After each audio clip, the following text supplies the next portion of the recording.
അദ്ദേഹത്തെങ്കിലും വേദനിപ്പിക്കില്ലായിരുന്നു. എനിക്ക് നിന്നോട് സംസാരിക്കാൻ താല്പര്യമില്ല. നീ ഓരോ കാര്യങ്ങൾ ചെയ്യുമ്പോഴും അത് എന്റെ അമ്മയെ പരാജയപ്പെടുത്തും പോലെ എനിക്ക് തോന്നുന്നു. അതെനിക്ക് സഹിക്കാൻ കഴിയില്ല.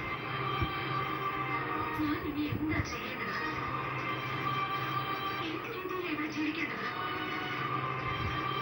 ഒരു കുറിപ്പ് തയ്യാറാക്കി തന്നോ? അതിനനുസരിച്ച് ഞാൻ ജീവിച്ചോളാം. ഈ വീട്ടിൽ എന്റെ റോൾ എന്താ? നിങ്ങളുടെ മുറിക്കകത്ത് കയറി കഥ വെച്ച് കിടക്കുന്നതുകൊണ്ട് പുറത്തുള്ളവർക്ക് നമ്മുടെ ഭാര്യ ഭർത്താക്കന്മാരാ. അതിനപ്പുറം എന്ത് ബന്ധം നമ്മളിലുള്ളത്? ഇതിന് ഇഞ്ചിഞ്ചായിട്ട് കൊല്ലുന്നതിന് പകരം എന്റെ വീട്ടിൽ വന്ന് കൊണ്ട് വിട്ടുകൂടെ? നിന്നെ ഇറക്കി വിട്ടതാണല്ലോ. എന്നിട്ട് നീ പോത്തത് എന്റെ കുഴപ്പമുണ്ടോ?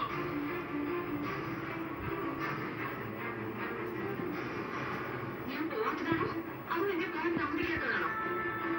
നിങ്ങളുടെ അച്ഛൻ എന്നെ പോവാൻ അനുവദിച്ചില്ലെങ്കിൽ ആ അച്ഛനെ കാര്യങ്ങളൊക്കെ പറഞ്ഞ് മനസ്സിലാക്കി മുത്തശ്ശനെയും മുത്തശ്ശിയെയും വിവരങ്ങളൊക്കെ ധരിപ്പിച്ചിട്ട് എന്നെ ഒഴിവാക്കി